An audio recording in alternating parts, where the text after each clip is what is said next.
से मैंने आपको पहले ही याद दिला देता हूँ। जैसे हम लोग पढ़ना स्टार्ट किए थे रोलिंग, तो मैंने आपको बताया था कि पहले सर्कुलर मोशन की जो चीजें रह गई थी, जैसे सर्कुलर मोशन में हम लोगों ने एंगुलर काइनेटिक एनर्जी वगैरह नहीं पढ़ा था, तो हमने एंगुलर काइनेटिक एनर्जी ही पढ़ाना स्टार्ट किया था आपको, देखेंगे ये।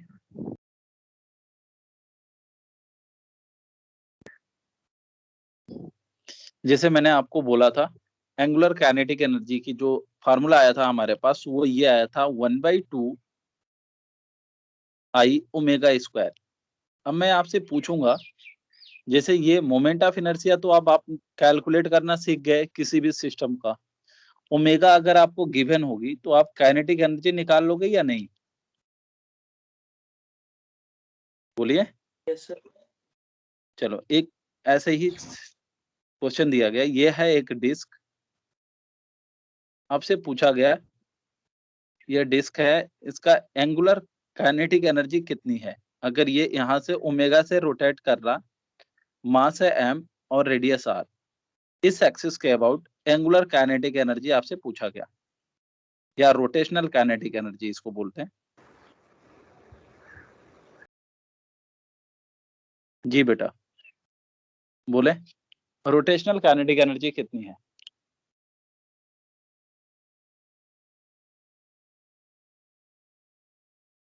mr हेलो square omega square by 2 4। जी, आप क्या बोलोगे? रोटेशनल काइनेटिक एनर्जी होती है half I omega square, then 1/2 I होता है डिस्क के लिए mr²/2 into omega square, then हमारा फाइनल आंसर आएगा mr² ओमेगा स्क्वायर बाई 4। ये है आपकी रोटेशनल काइनेटिक एनर्जी। ठीक है बेटा। ऐसे ही हर एक शेप, जैसे एक और मैं एग्जांपल ले लेता हूँ, लिख लेना बेटा जिनको डाउट होगा, ये डिस्क बना करके क्वेश्चन बना करके लिखने। Rotational kinetic energy about this axis, ये एक सॉलिड स्फीयर है। अच्छा, सॉलिड स्फीयर मैंने बोला इस एक्सिस के अबाउट सॉलिड स्फीयर है ये।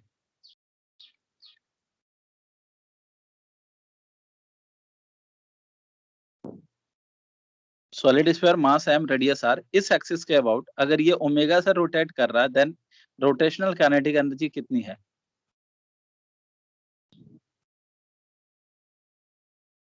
जी बोलिए।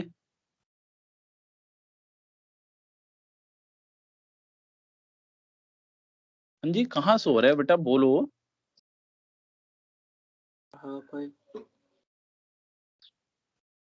Half I omega square. चलिए आई की वैल्यू बोले आप। 7/5 mr। जी, 7/5 mr स्क्वायर, तो half into 7/5 mr square into omega square. ठीक है बेटा। चलो, तो आप ऐसे ये निकाल सकते हो। अच्छा, रेडियस ऑफ जायरेशन भी निकालना हम लोगों ने सीखा था। जी,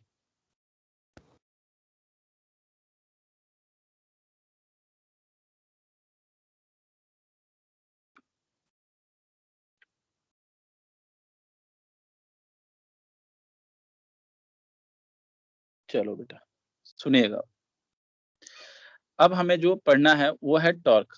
तो अगला हेडिंग देना टॉर्क।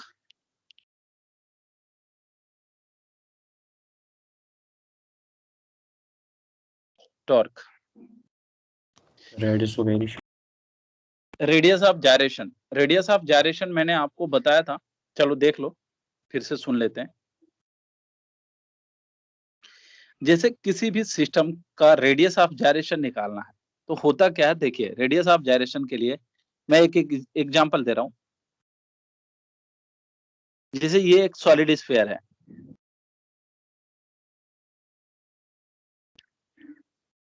इसकी अबाउट मोमेंट ऑफ इनर्शिया क्या होता है सॉलिड स्फीयर का?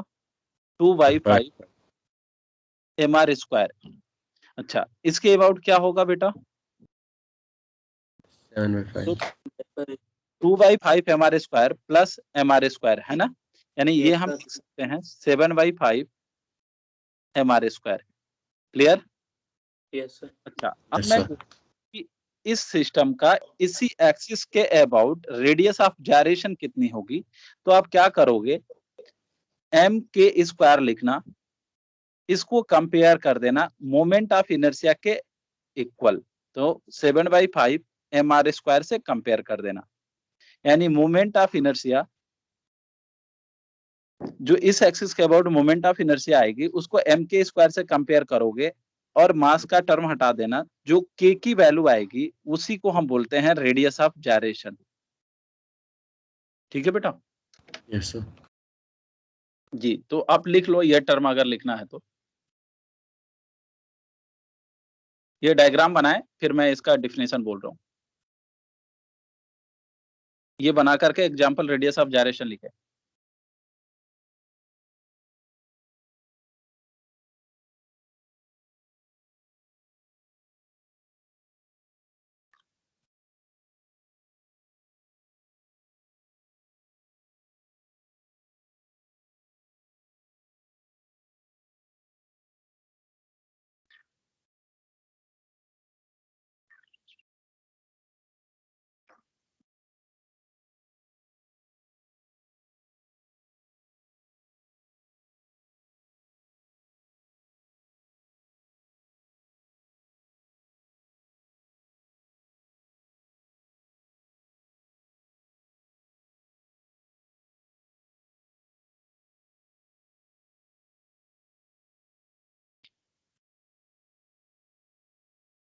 लिखिए, radius of gyration of a body,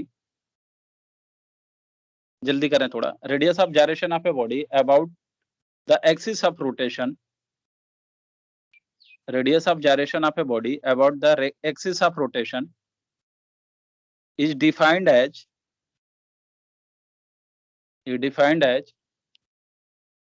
the radial distance to a point is defined as the radial distance to a point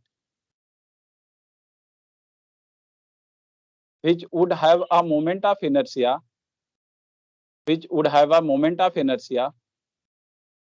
the same as the body Sir, is defined as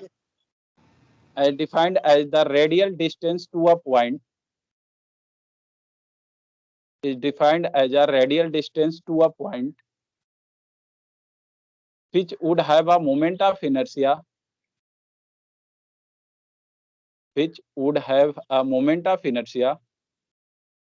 the same as the body actual distribution of mass.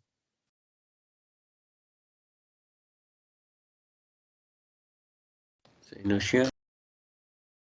Moment of inertia the same as the body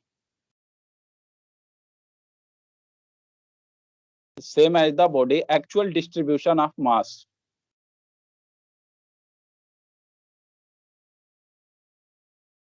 ठीक है बेटा?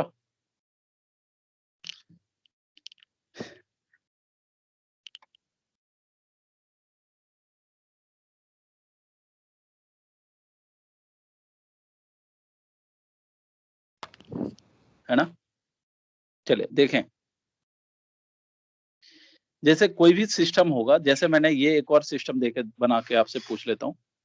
एक ये ring है, यहाँ के about आप यहाँ के अबाउट आप रेडियस ऑफ जायरेशन कैलकुलेट कीजिए, मास m और रेडियस r। चलिए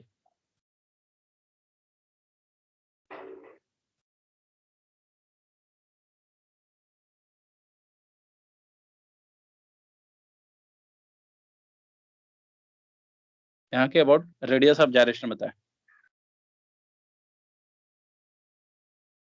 बोलेगा कोई? जी, तो आप क्या करोगे, यहाँ के अबाउट पहले मोमेंट ऑफ इनर्शिया लिखो, तो ये आएगा आपका mr² प्लस ये r की शिफ्टिंग, तो यहाँ के अबाउट आएगा mr² प्लस mr², यानी ये आया 2mr²। अब 2mr² को हम m के स्क्वायर से कंपेयर कर देते हैं, तो यहां से आपका k की वैल्यू जो आई वो √2r आया। यही होता है रेडियस ऑफ जायरेशन।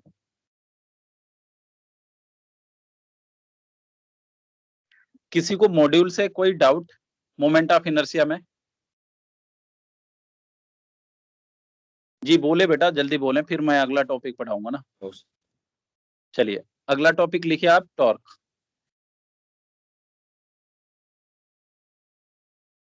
सुनिएगा, टॉर्क जो होता है ना थोड़ा अच्छा होता है, मतलब in compare to moment of inertia थोड़ा सा टफ मान सकते हो आप इसे, और क्वेश्चन भी बनने की चांसेस होती है। जो रोलिंग में टफ पॉइंट माना जाता है ना, वो torque and conservation of angular momentum ही होगी।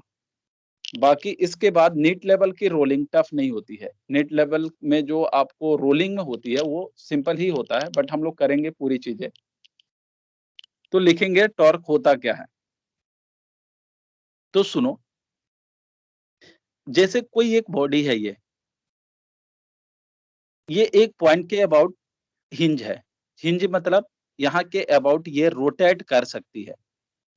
तो अगर ये एक बॉडी है और ये पॉइंट के अबाउट रोटेट कर रही है, तो मैंने यहाँ पे एक फोर्स लगा दिया, किसी एक पॉइंट पे फोर्स लगा दिया।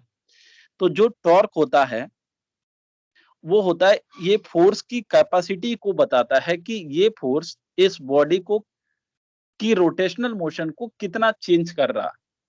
मान लो शुरुआत में इसकी रोटेशनल मोशन 0 थी, ये रोटेट कर ही नहीं रहा था, तो यहाँ जो फोर्स आएगा, अब ये फोर्स की वजह से ये बॉडी रोटेट करेगी या ट्रांसलेट करेगी, पहले ये बताएं। जब ये बॉडी यहाँ से हिंज है तो ये फोर्स लगाएंगे, तो इसकी वजह से ये रोटेट करेगी या ट्रांसलेट करेगी? रोटेट। करेगी। तो वही जो टॉर्क होता है, ये फोर्स की कैपेसिटी को डिनोट करता है कि ये किसी बॉडी के रोटेशनल मोशन को कितना चेंज कर रहा है ना बेटा? Yes sir. चलो तो लिखें, टॉर्क लिखें, torque represent the capacity of a force, torque represent the capacity of a force, torque represent the capacity of a force to change the rotational motion of a body, to change the rotational motion of a body.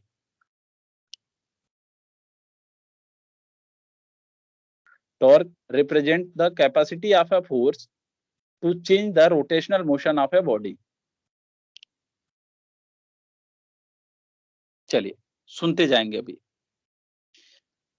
अच्छा, अब रही बात, इधर देखना पहले, ये एक rod है, सिंपल सिंपल, अभी शुरुआत कर रहे हैं। रॉड की लेंथ मैंने दे दिया L, ये छोड़ो लेंथ अभी। ये कोई रॉड है, इस पे मैंने यहाँ पे फोर्स लगाया, मैंने इस टाइप का फोर्स लगा दिया इस तरफ।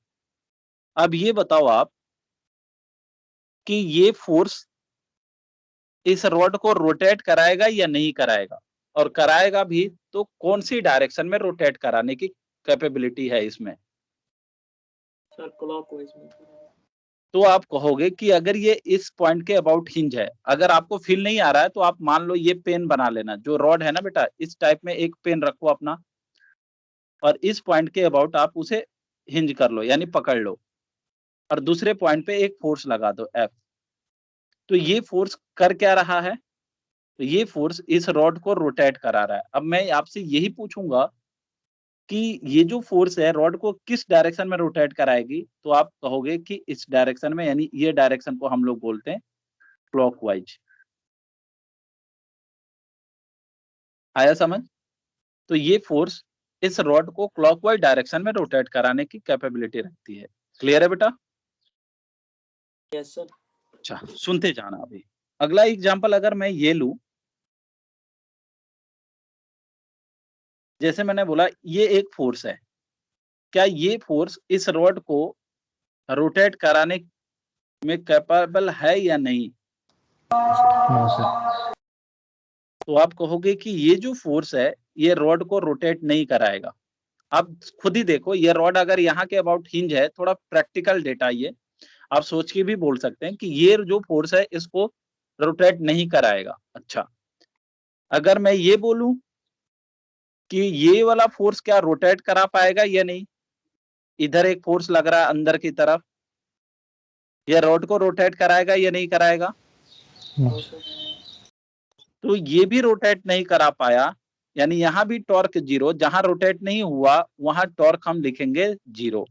अच्छा, यहाँ पे टॉर्क नॉन जीरो है क्योंकि ये रोटेट हुआ है और वो भी क्लॉकवाइज डायरेक्शन में। अगर मैं ये बोलूं कि ये रॉड ऐसा रखा गया और इस डायरेक्शन में फोर्स है, क्या ये रॉड रोटेट होगा या नहीं होगा? Yes sir.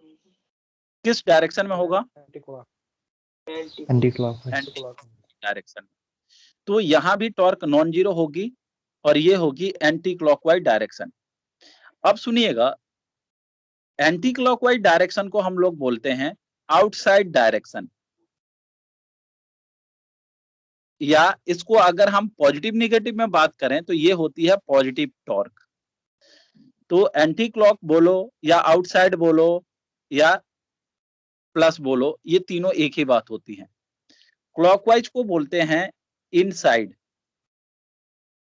या ये होता है नेगेटिव डायरेक्शन की फोर्स। ये क्यों नेगेटिव बोलते हैं, इनसाइड क्यों बोलते हैं, अभी थोड़ी देर बाद एक फार्मूला आएगा तब जाकर के ये समझ आएगा। तो आप ये चारों डायग्राम बना करके लिखें, या तो आप एक ही में बना कर लिख लें। बनाइए, ये डायग्राम बनाइए।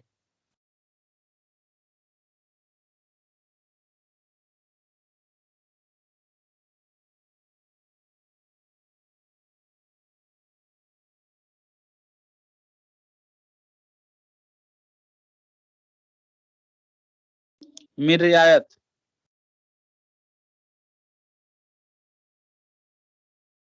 रियायत है? Yes sir. चलिए। Yes sir.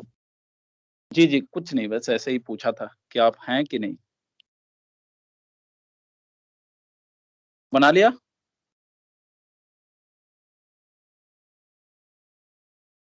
Yes sir. Yes sir.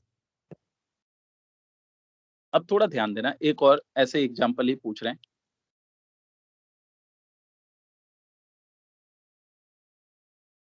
ये रॉड इस पॉइंट के अबाउट हिंज है और मैंने इस रॉड पे इस डायरेक्शन में एक फोर्स लगा दिया। ये मैंने एंगल दे दिया थीटा डिग्री और ये फोर्स है F।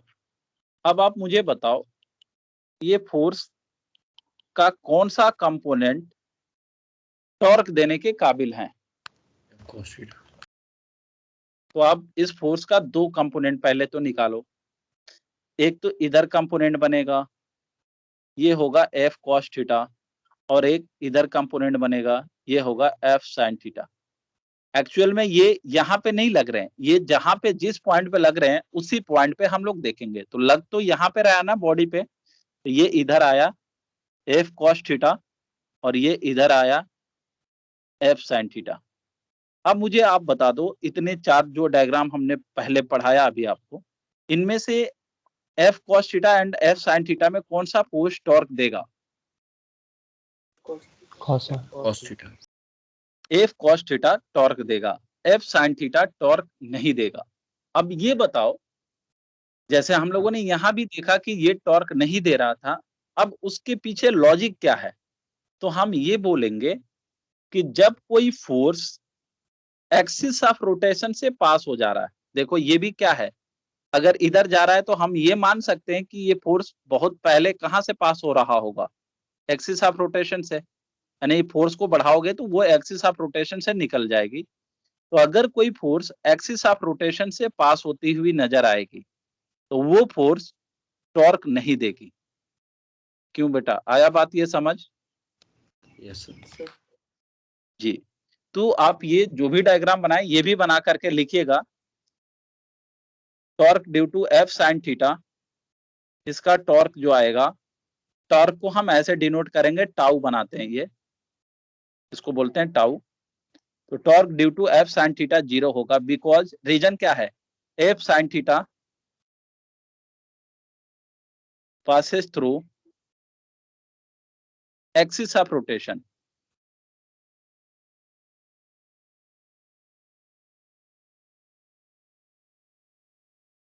ठीक है बेटा?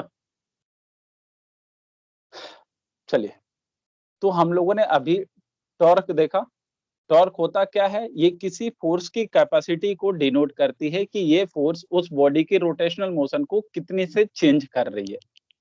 अब मैंने ये भी देखा कि कौन से फोर्स टॉर्क देने के काबिल है, कौन से फोर्स टॉर्क नहीं देगी।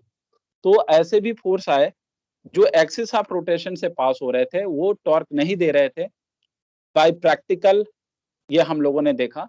और जो फोर्स एक्सिस ऑफ रोटेशन से पास नहीं हुए अभी तक के फोर्सों में, वो टॉर्क दे रहे थे। क्लियर है बेटा? Yes sir. Ji.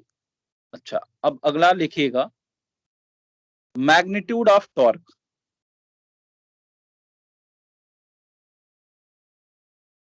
Magnitude of torque, torque की मैग्नीट्यूड होती कितनी है? सुने, मैं एक एग्जांपल के लेकर के समझा रहा हूं आपको।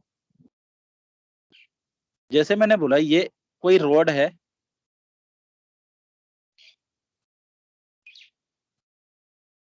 इसकी लेंथ दिया L, और इस रोड पे ये पॉइंट पे एक फोर्स लग रहा है F। फोर्स जिस पॉइंट पे लगता है इसको हम बोलते हैं पॉइंट ऑफ एक्शन, है ना? इस पॉइंट पे फोर्स लग रहा। अब अगर मैं बोलूं क्या ये फोर्स इस रॉड को घुमा पाएगा या नहीं घुमा पाएगा, तो आप जनरली देखोगे बाय प्रैक्टिकल ही कि अगर ये यहाँ के अबाउट रोटेट कर रहा और हमने इस पॉइंट पे फोर्स लगाया, तो ये फोर्स इसको रॉड को रोटेट कराएगा या नहीं कराएगा? सर कराएगा। कराएगा। कौन सी डायरेक्शन में बेटा? क्लॉकवाइज। क्लॉकवाइज। अच्छा, अब मैं बोलूं कि अभी तक तो हमें मास्टर ने दो तरह के फोर्स के बारे में ही बताया था। तो एक फोर्स जो कि लेंथ पे परपेंडिकुलर थे और एक जो था उसके पास हो रहे थे, इस टाइप के फोर्स के बारे में बताए थे। अब हमें यहाँ पे इस टाइप का फोर्स दे दिया गया। मैंने मान लिया यहाँ का ये एंगल दिया है थीटा। तो आप क्या करोगे, इस फोर्स को भी दो कंपोनेंट में ब्रेक कर लो। ये भी एंगल थीटा और ये आएगा आपका एफ कॉस ऑफ थीटा, और इधर का कंपोनेंट होगा एफ साइन थीटा। अब आप मुझे बताओ कि इन दोनों फोर्स में से कौन सा फोर्स टॉर्क देने के काबिल है? F sine theta. तो अगर मैं टॉर्क लिखूं तो टॉर्क होता है, अभी मैं ये डिफिनीशन बोलूंगा, आर क्रॉस एफ। आर क्या होता है? Perpendicular distance between axis of rotation and point of application. Axis of rotation and point of application या फोर्स के बीच का परपेंडिकुलर डिस्टेंस होती है। ठीक है बेटा? तो आप हेडिंग में मैग्नीट्यूड ऑफ टॉर्क में लिखिए, torque is the product of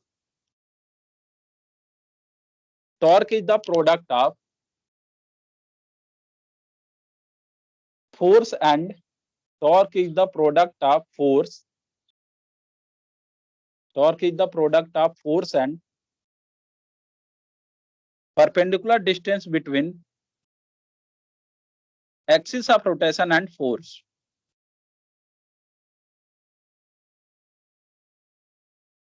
Torque is the product of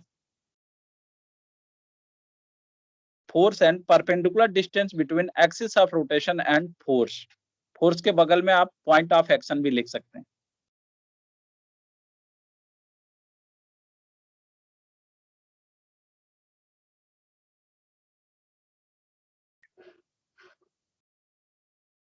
ठीक है बेटा? प्लीज एक बार रिपीट कीजिए। मैं बोल रहा हूं, जैसे मैग्नीट्यूड ऑफ टॉर्क होता क्या है, तो टॉर्क जो होती है ये फोर्स एंड, मैं रिपीट कर देता हूं, लिखो, torque is the product of force and perpendicular distance between axis of rotation and force. Perpendicular distance between axis of rotation and force. Thank you sir. चलो सुनिएगा, अब मैंने ये बोला जो डिफिनीशन के अकॉर्डिंग है वहां पे ये लिखिएगा mathematical representation, torque is equal to R cross F, torque is equal to R cross F, where R क्या है, परपेंडिकुलर डिस्टेंस बिटवीन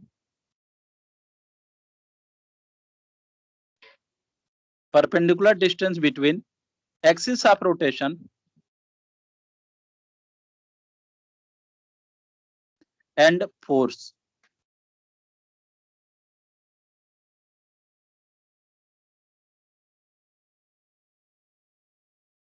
ठीक है बेटा,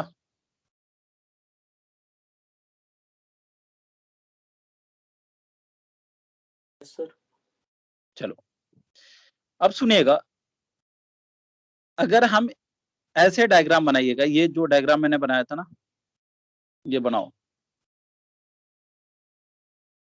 ये वाला बनाइए।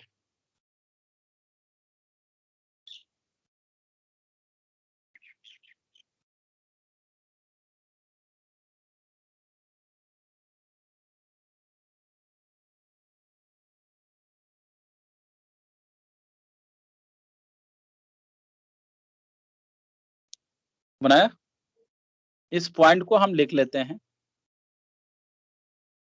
Point P। अब मैं अगर लिखूं टॉर्क अबाउट पॉइंट P, अब बताओगे इस डायग्राम में अगर हम बोले टॉर्क अबाउट पॉइंट P, इसी पॉइंट के अबाउट कौन सा फोर्स टॉर्क देगा, F cos थीटा या F sin theta? F sin theta. तो जो टॉर्क आएगा वो होता है R क्रॉस F। तो R कितना है बेटा, अब यहाँ ये अपना फोर्स और ये अगर हमारी पोजीशन वेक्टर है तो इस पे तो ये परपेंडिकुलर ही है ना? Yes sir. तो टॉर्क इज इक्वल टू आएगा L, और परपेंडिकुलर फोर्स कौन सा है, F ऑफ sin थीटा। अगर हमें इसका वेक्टर रिप्रेजेंटेशन करना हो तो टॉर्क इज इक्वल टू होगा L क्रॉस F।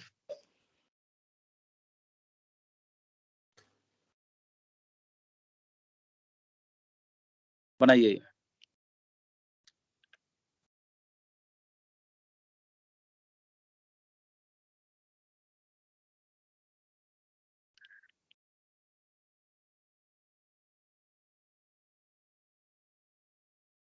यानी हमें फोर्स एंड जो डिस्टेंस है फोर्स और एक्सिस ऑफ रोटेशन को, वो आपस में क्या होनी चाहिए, परपेंडिकुलर होनी चाहिए, है ना बेटा? Yes sir. चलिए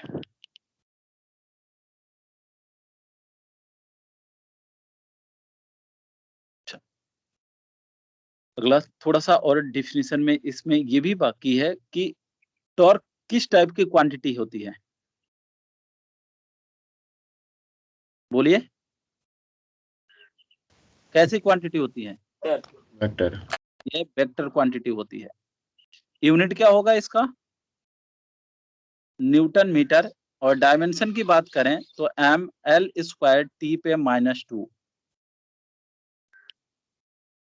तो लिखेंगे torque is the vector quantity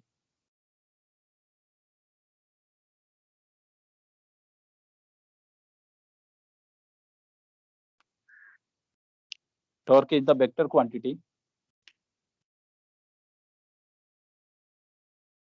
and unit ये रहा, डायमेंशन ये रहा।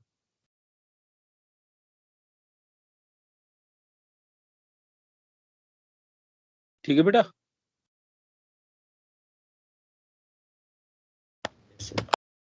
चलो सीखें अभी। देखिए डिफिनीशन इतना ही था जो अभी हम लोगों ने सीखा। क्वेश्चन इसमें बहुत अच्छे बनते हैं।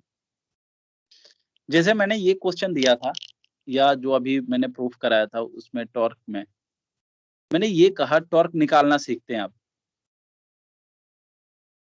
ये है लेंथ L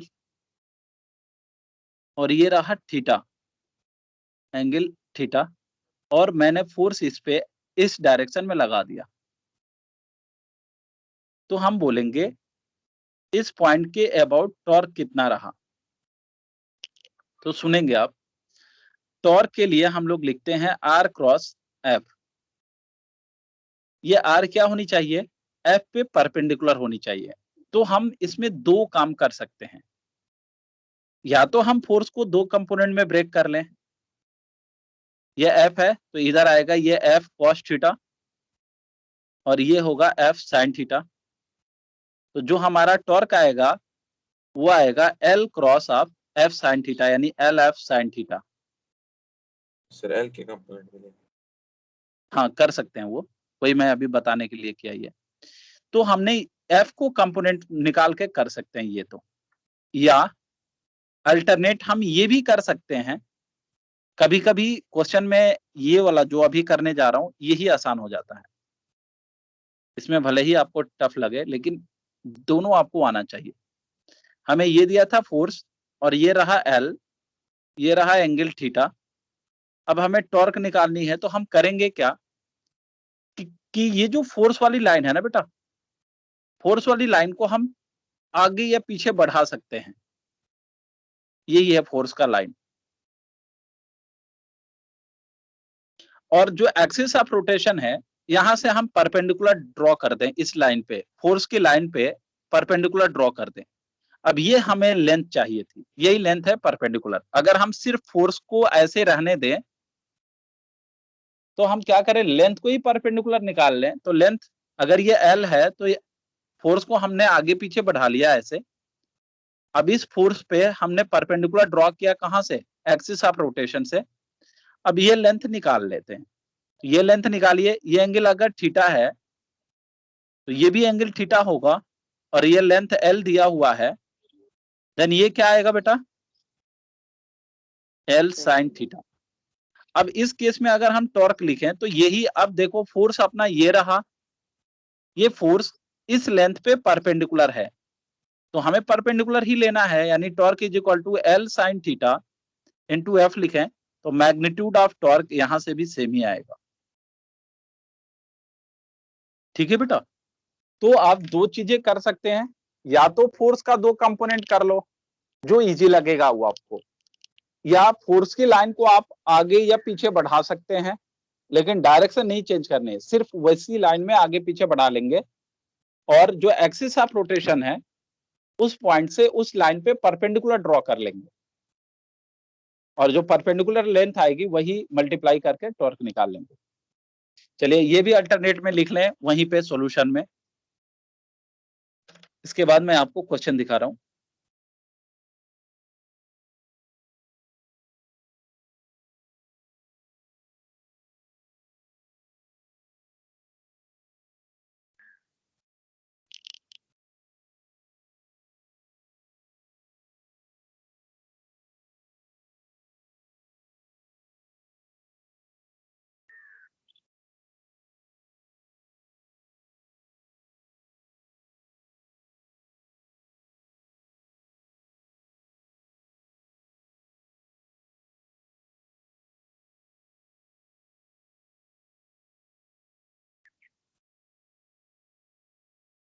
किया बेटा,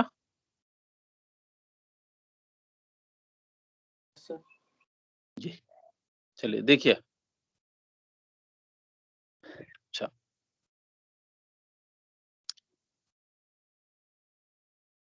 आते हैं, स्टार्ट करते हैं, क्वेश्चन सिंपल से स्टार्ट करते हैं। देखो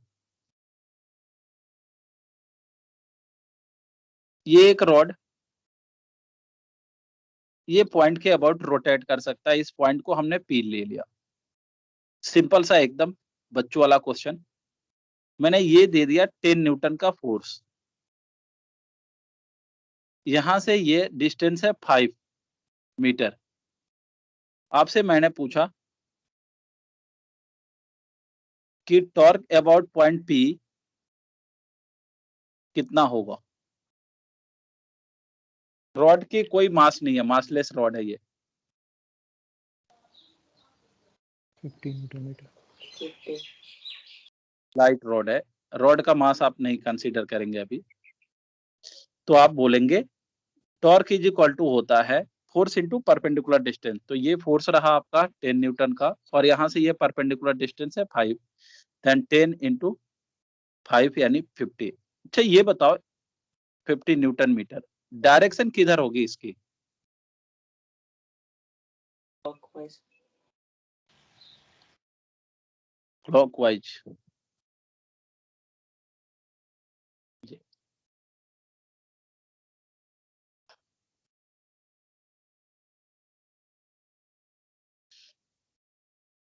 अगला देखिएगा,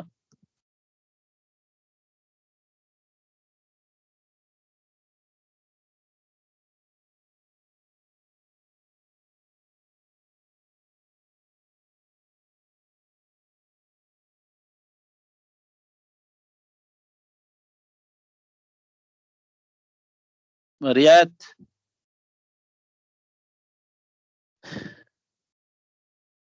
यस सर। जी बेटा, ये है 37, ये लेंथ है 5 मीटर, और ये है आपको 10 न्यूटन का फोर्स। ये है पॉइंट, यहाँ पे ऐसे दिया हुआ है। आपसे पूछा गया टॉर्क अबाउट पॉइंट पी।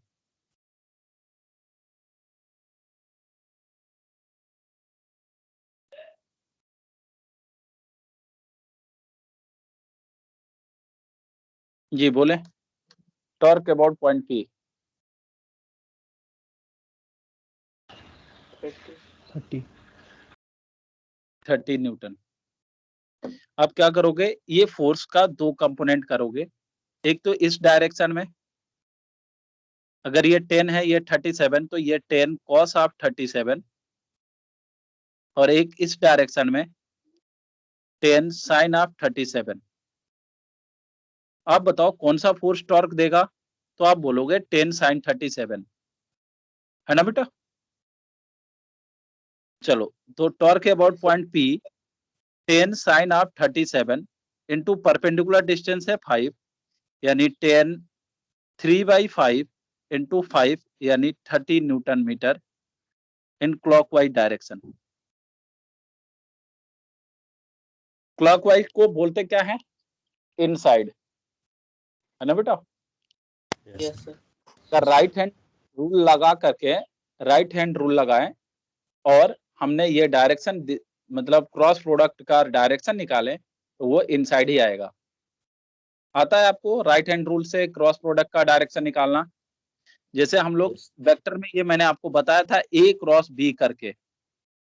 तो पहले हम क्या करते हैं, वेक्टर ए के तरफ अपनी चारों राइट हैंड का थंब्स के अलावा चारों फिंगर्स किधर ले जाते हैं? वेक्टर ए के डायरेक्शन में। उसके बाद उसको वेक्टर बी के डायरेक्शन में रोटेट कराते हैं। तो थंब्स जिस डायरेक्शन में जाएगी, उसी डायरेक्शन को हम लोग ए क्रॉस बी का डायरेक्शन मानते हैं। ठीक है बेटा? Yes sir. सर। चलिए, अगर मैं यहीं पे थोड़ा भूल दूं इसी क्वेश्चन के लिए, तो आप बताओ मुझे कि कौन सा फोर्स काबिल है टॉर्क देने के लिए? एफ साइन थीटा, जिसका डायरेक्शन किधर है? Downward direction. देख लेना बेटा इधर। अच्छा, पोजीशन वेक्टर यानी आर की डायरेक्शन किधर है? तो आप बोलोगे इस साइड। तो आप क्या करोगे, पहले राइट हैंड लेना, राइट हैंड में थंब्स के अलावा चारों फिंगर्स को किधर रखोगे? थंब्स के अलावा चारों फिंगर्स को ऐसे रखो, और उसके बाद उसको नीचे घुमाओ, मतलब कर्ल करो। जो राइट हैंड है ना, घुमाओगे तो थंब्स किधर जा रहा है? अंदर की तरफ जा रहा है ना बेटा? Yes sir. आ रहा है बाग, ये समझ आ रहा है आपको?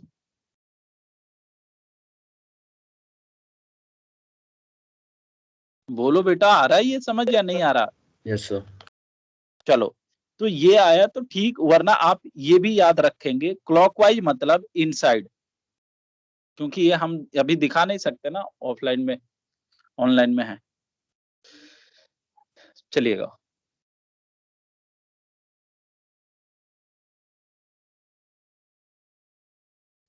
देखिए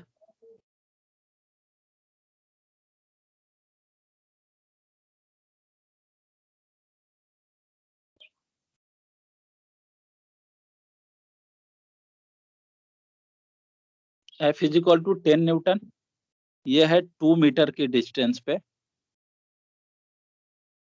और यहां से ये 3 मीटर की डिस्टेंस पे एक और फोर्स लगाया गया इधर, F is equal to 5 newton. ये है पॉइंट P। आप मुझे बताओगे net torque about point P।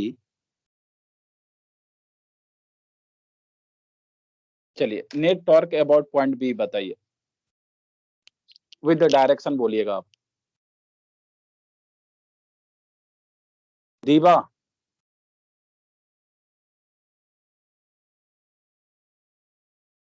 दीवा है? Yes sir. चलो बेटा बताएं आप, एकदम अभी सिंपल सिंपल क्वेश्चन कर रहे हैं। बताइए net torque about point P। 5 newton metre clockwise. चलो आप बताओगे, इधर जिनको डाउट है थोड़ा इधर देखें। अब पॉइंट P के अबाउट हमें टॉर्क बतानी है। ये बताओ बेटा, पॉइंट P के अबाउट टॉर्क देने वाला फोर्स कौन कौन सा है? तो आप तो कहोगे एक 10 न्यूटन का फोर्स है और एक 5 न्यूटन का फोर्स है। 10 न्यूटन का जो फोर्स होगा उसका जो टॉर्क आएगा वो एंटी क्लॉकवाइज आएगा, सही? Yes sir. एंटी क्लॉकवाइज, अच्छा 5 न्यूटन का जो फोर्स होगा उसका डायरेक्शन किधर होगा? तो उसका डायरेक्शन क्लॉकवाइज होगा। तो आप ये जज कर पा रहे हैं कि दोनों टॉर्क की डायरेक्शन अपोजिट है। इतना क्लियर है? Yes sir. तो दोनों टॉर्क आपस में ऐड होंगे या सब्ट्रैक्ट होंगे? तो जब अपोजिट डायरेक्शन वेक्टर जब अपोजिट डायरेक्शन में होता है तो वो माइनस होता है। तो चले लिखते हैं। अब टॉर्क अबाउट पॉइंट P लिखने हैं, तो इसका टॉर्क कितना आएगा बेटा? ये 2 मीटर की डिस्टेंस पे है तो इसका टॉर्क लिखेंगे, टोटल टॉर्क मैं लिख रहा हूं 10 × 2। क्या इसका साइन पॉजिटिव होगा या नेगेटिव होगा? ये एंटी क्लॉकवाइज है और एंटी क्लॉक को हम आउटसाइड बोलते हैं और पॉजिटिव भी बोलते हैं, तो ये पॉजिटिव होगा। माइनस, माइनस इसलिए क्योंकि ये क्लॉकवाइज डायरेक्शन में है। तो लिखें ये फोर्स है 5 और परपेंडिकुलर एक्सिस यानी रोटेशनल एक्सिस से डिस्टेंस कितनी है? 5। वो भी है 5। तो ये आया 25। तो टॉर्क आया ये 20 - 25, इट मीन्स -5 न्यूटन मीटर। -5 क्या डिनोट करता है कि ये क्लॉकवाइज है, तो आप ये भी आंसर दिया रहेगा, या तो -5 दिया रहेगा या 5 न्यूटन मीटर इनसाइड दिया रहेगा या क्लॉकवाइज भी दिया रहेगा। इन तीनों में से जो भी ऑप्शन में मिले वो लिखेंगे आप।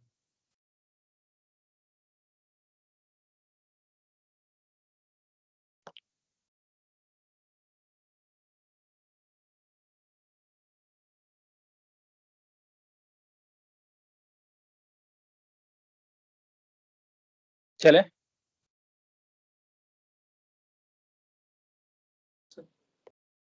जी, सुनिएगा आप।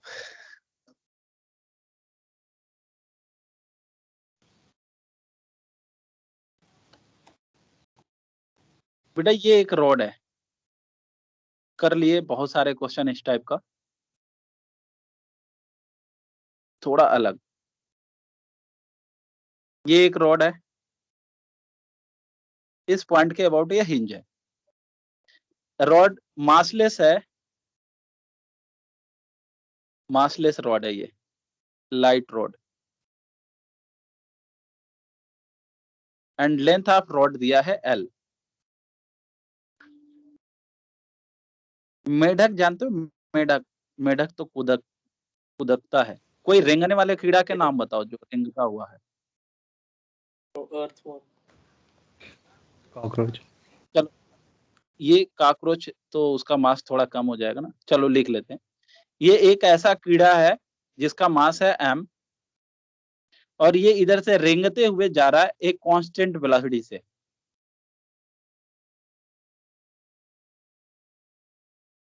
कांस्टेंट वेलोसिटी से आगे की तरफ मूव कर रहा। मैंने मान लिया कि एट t = 0 टाइम पे t इज इक्वल टू 0 पे। अब बहुतों का जान निकल रहा होगा कि ये क्या पढ़ाने लगा, कीड़ा वगैरह। सुन लो बेटा, बहुत आसान है ये। t is equal to 0 time पे ये यहाँ पे था, एक्सिस ऑफ रोटेशन पे ही, ये इधर मूव कर रहा है कांस्टेंट वेलोसिटी से। मैं आपसे पूछ रहा हूँ टॉर्क वर्सेज टाइम का ग्राफ बना के दिखाएं। ये टॉर्क वर्सेज टाइम, टॉर्क है ये about point P, torque about point P due to कीड़ा। अब यही है ना, क्योंकि लाइट रॉड है, रॉड का मास नहीं है। तो टॉर्क वर्सेज टाइम का ग्राफ बनाएं। फॉर्मली पढ़ेगा।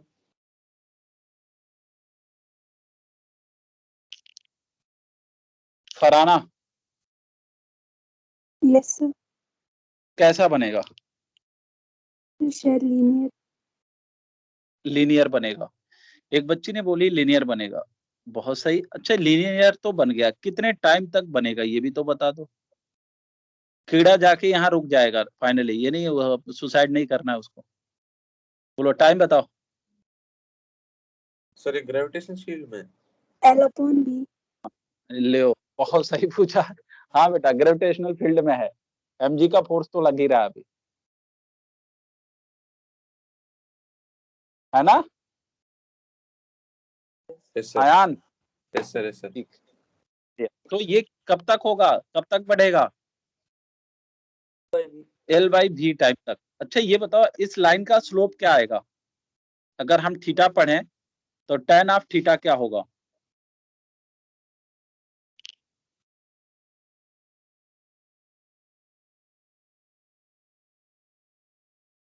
बोलो tan ऑफ थीटा क्या होगा इस लाइन का?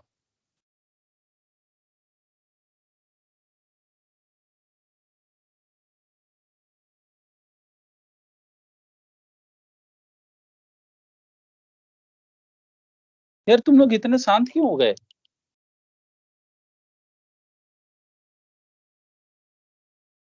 mg/v।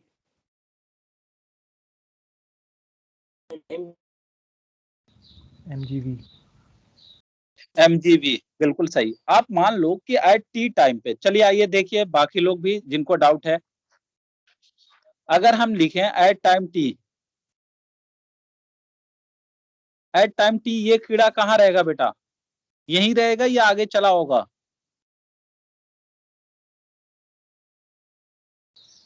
तो ये आगे मूव करके यहाँ आ गया, मान लेते ये यहाँ आ गया, कितनी डिस्टेंस पे चला होगा ये? तो v इंटू टी डिस्टेंस आगे निकल लिया होगा, क्योंकि हमें डिस्टेंस बतानी है अभी।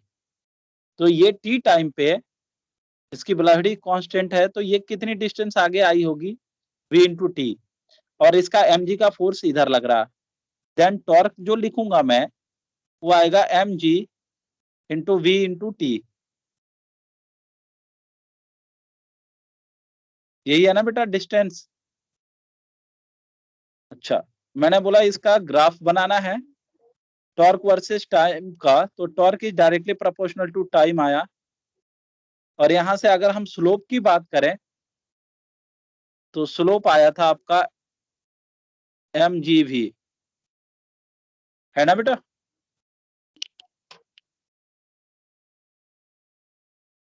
सर अच्छा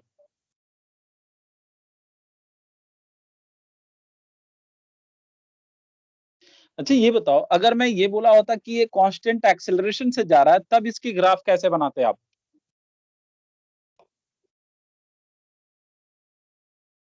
तब टॉर्क वर्सेस ग्राफ क्या होता? पैराबोला अपवर्ड या कैसा खुलता हो ये तो बता दो, इन चारों में से बताना। ये torque versus time graph parabola बनेगा, इनमें से कौन सा? अब यार ये कौन सा, नाम भी तो देना पड़ेगा। देखो मैं ऑप्शन दे रहा हूं,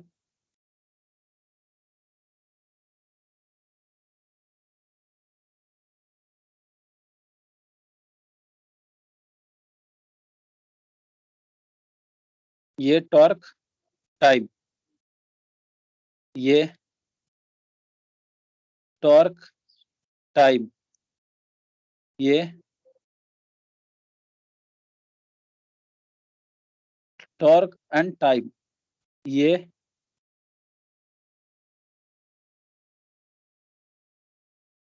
या नन। अगर ये move with a constant acceleration, बताइए। पहला। पहला। बेटा अगर ये कीड़ा move with a constant acceleration होता तो टॉर्क वर्सेस टाइम का ग्राफ एक बच्चे ने पहला बोला। अच्छा ये बताओ बेटा, तुमने जो पहला बोला, आपको तीसरे में क्या प्रॉब्लम आ रही है? सर टाइम नहीं लेगी ना नेगेटिव। बिल्कुल सही सर, इसमें इधर का ग्राफ नहीं बनाया होता तो हम बोल सकते थे ये, क्योंकि इसमें टाइम नेगेटिव दे रहा है, तो ये तो होता ही नहीं है, तो ये इसलिए गलत है, बाकी ये सही है। सही है बिल्कुल। बना लें, ये भी बना लें, अगर मूव विद कांस्टेंट एक्सेलरेशन। बाकी लोग भी बोले बेटा, समझ आ रहा है आपको? सर जी सर जी बेटा। सर एम लिया लिया ना हमने कौन सी? सर जब ये थोड़ा थोड़ा चलेगा तो रॉड नीचे आएगी, हाँ फिर एम जी परपेंडिकुलर मत रहेगा और आगे तो फिर से एम जी कॉस थीटा उस टाइम। अच्छा, आप उस तब तो वो दिक्कत हो जाएगी, तो उसमें एंगल पे भी डिपेंड करेगा, वो अभी हम करेंगे थोड़ी देर बाद। ये बस ये रोटेट कर जाएगी। ये बच्चा ने सही बोला, ये ऐसे देखो, ये कह रहा है कि सर अगर ये रोटेट कर जाएगी, हर एक टाइम पे एंगल भी चेंज होता जाएगा, तब तो वो दिक्कत हो जाएगी बेटा, वो अभी हम करेंगे बट थोड़ी देर बाद बताएंगे आप। आया समझिए आपको? हमने मान लिया कि एट इंस्टेंट हर एक टाइम पे यहीं पे रहा, यहीं से वो टॉर्क पूछा गया है आपसे, ठीक है? जी सर। चलो अगला देखिएगा,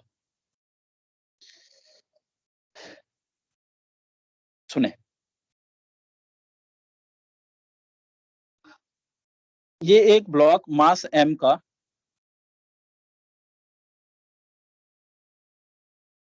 ऐसे मूव कर रहे हैं, प्रोजेक्टाइल मोशन कर रहा है। इनिशियल वेलोसिटी मैंने दे दिया इसका u और एंगल दिया थीटा। मास ऑफ ब्लॉक है m, ठीक है?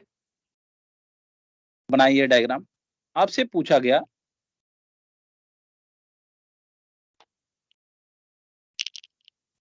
ये आप मुझे बताएंगे, ये पॉइंट ए है, ये पॉइंट बी एंड ये पॉइंट सी। अगर मैं ये बोलूं ए टू सी, अगर ये ब्लॉक ए टू सी यानी प्रोजेक्टाइल पाथ पे मूव कर रहा है, तो टॉर्क अबाउट पॉइंट ए हमेशा इंक्रीज कर रहा है या डिक्रीज कर रहा है या क्या हो रहा है? तो आप पहले डायग्राम बनाएं।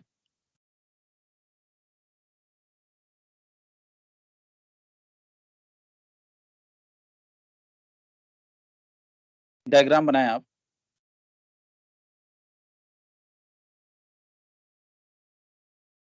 शहबा,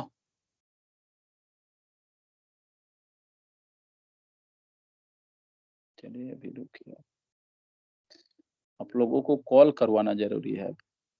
चलिए देखिए, अगर मैंने ये पूछा, ये बनाया डायग्राम आपने, Yes, sir. ये है यस सर ये पॉइंट ए। अब मैं बोलूं आपसे कि तो लिखो, क्वेश्चन लिखो।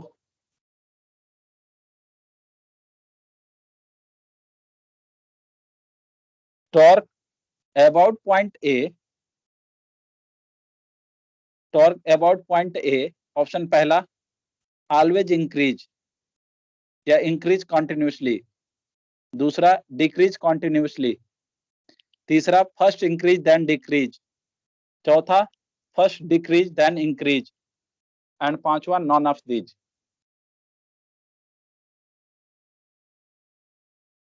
ऑप्शन समझ में आया? यानी टॉर्क अबाउट पॉइंट ए बताना है कि इंक्रीज कर रहा है, डिक्रीज कर रहा है या क्या हो रहा है।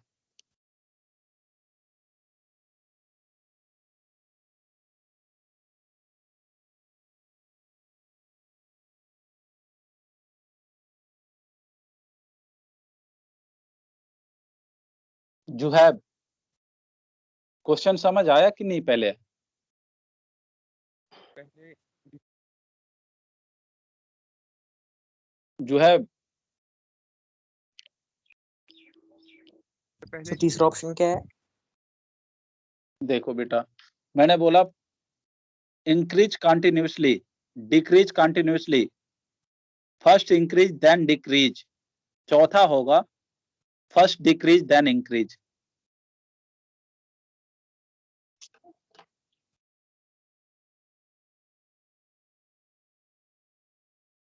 Ayesha, Sir, increase continuously. Continuously increase, कोई रीजन बताएं? सही है आपका आंसर, सही, Sir, mg से perpendicular distance बढ़ती जा रही है. बिल्कुल सही बोला। देखिए, अगर मैं बोलूं कि ये mg फोर्स है ना, ये एंगल थीटा दिया हुआ है, तो जैसे ये ऊपर जाएगा, मान लेते हैं इस टाइम पे mg किधर लग रहा है? इधर लग रहा है, और एक्सिस ऑफ रोटेशन से परपेंडिकुलर डिस्टेंस क्या है? वो ये है, यही है ना, एक्सिस ऑफ रोटेशन पॉइंट यही पूछा गया था। तो ये mg इधर और ये डिस्टेंस है, थोड़ी दूर और आगे निकले तो अब फोर्स इधर होगा, और रोटेशनल एक्सिस से डिस्टेंस से ऐसे बढ़ गई, फिर आगे निकले तो भी फोर्स ये रोटेशनल एक्सिस से डिस्टेंस और आगे निकली। तो यही मैंने देखा कि जैसे जैसे यहाँ गिरा तो ये mg और यहाँ से ये डिस्टेंस रही इतनी। तो जब कभी भी आप देखोगे तो mg और एक्सिस ऑफ रोटेशन के बीच का जो डिस्टेंस है वो हमेशा बढ़ता जा रहा है, तो टॉर्क भी क्या होता जाएगा? बढ़ेगा। क्या ये बातें समझ आई आपको?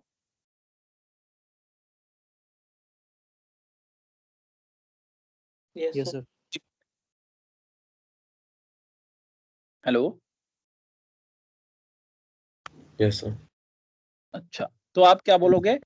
Continuously increase. अच्छा, ये बताओ कि अगर हम टॉर्क वर्सेज टाइम का ग्राफ बना लें इसी डायग्राम के लिए, तो वो कैसा बनेगा?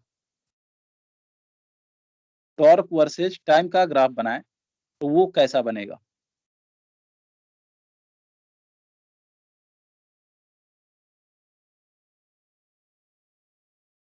आंसर क्या होगा? Continuously increase.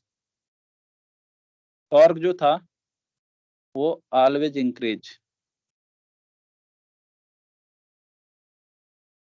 From A to सी।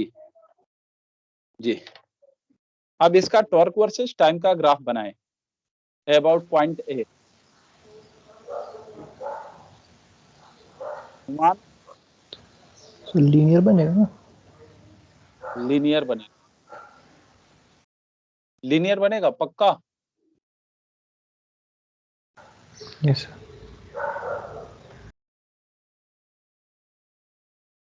कोई बताएगा लीनियर के अलावा भी है क्या किसी के पास ऑप्शन? चलो बताओ, लीनियर क्यों बना बेटा?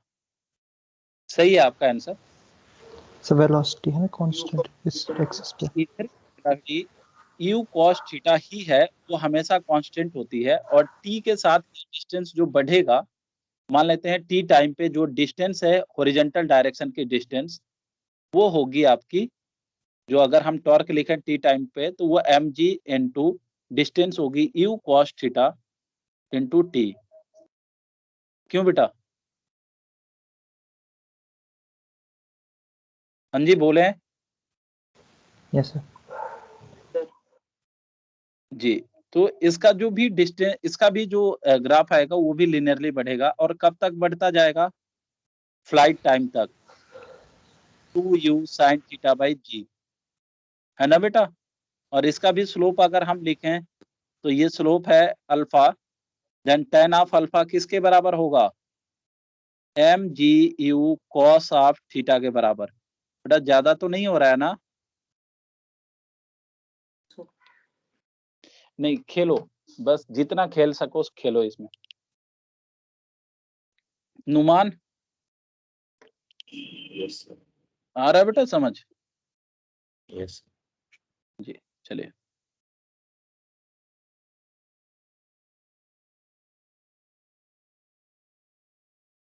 जय Sajid. Yes, sir.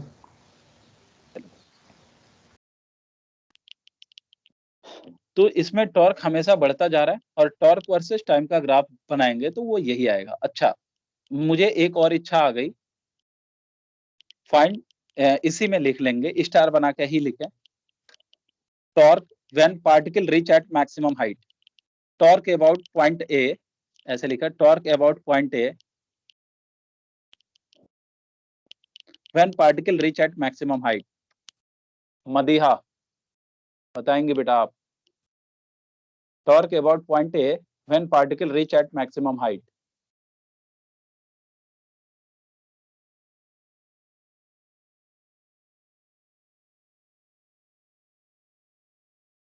Hello, Madiha है? Yes sir. जी बेटा बोलें। सर ए पॉइंट के अबाउट हाँ जी बेटा। तो फोर्स mg होगा और डिस्टेंस जो होगी वो होगी जो हमारा रेंज होगा उसका मतलब हाफ। हाँ तो बोलो, u cos theta into flight time का आधा कर दो, यानी u sin थीटा बाई जी, यही है ना? Yes sir. यही है। चलो ठीक है, तो आप किसी भी टाइम पे टॉर्क बता सकते हैं, कोई दिक्कत?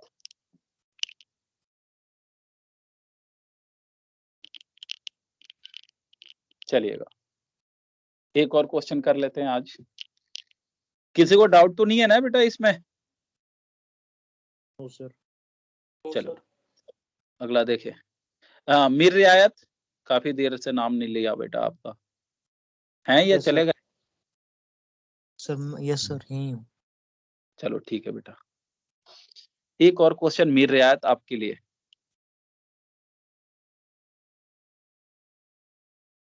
ये बोला गया एक ब्लॉक है मास m का जो कि फ्री फॉल हो रहा है,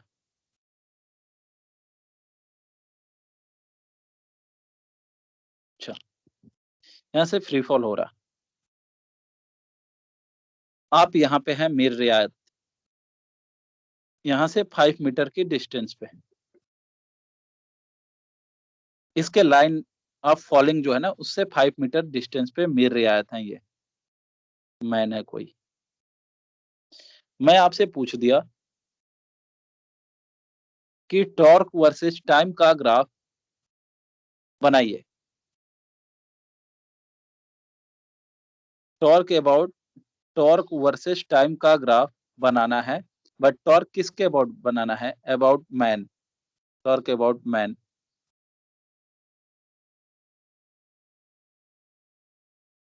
मैं लिख देता हूँ पूरा पूरा, torque of block about man, बनाइएगा।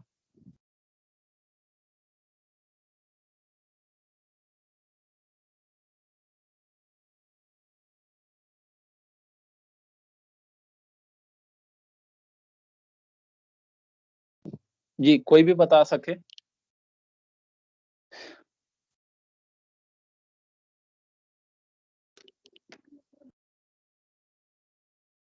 Mustafa Yes, sir. बताएं बेटा।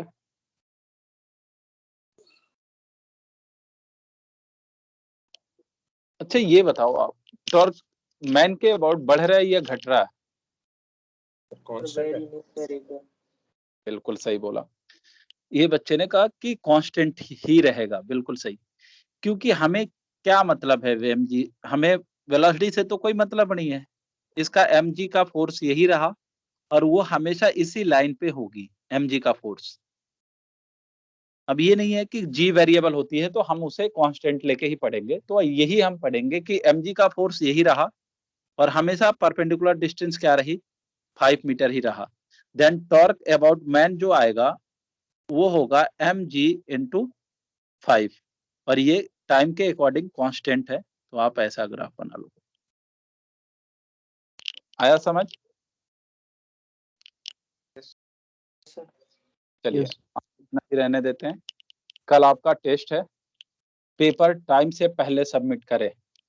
जिनका भी डाउट हो रहा है बेटा, तुम लोग इस बात को मजाक न लो, जिनका नहीं हो रहा है ना बेटा, ये आपका काउंट होता रहता है और जैसे इस बार ARBTS का बैच है एक, आपको पता होगा ARBTS नाम सुना भी होगा या आपके कोई रिलेशन में होंगे भाई बहन आसपास में। BT आकाश रैंक बूस्टर टेस्ट सीरीज करके एक बैच है, जो पहले इसका नाम हुआ करता था KCTC01, यही वाली बैच थी, एंड KTC वाली, ये दोनों ये बन के आई। अब इसमें बच्चे कैसे जाते हैं, हम लोग नहीं ले जाते हैं, वो आपका टेस्ट का परफॉर्मेंस देखा जाता है।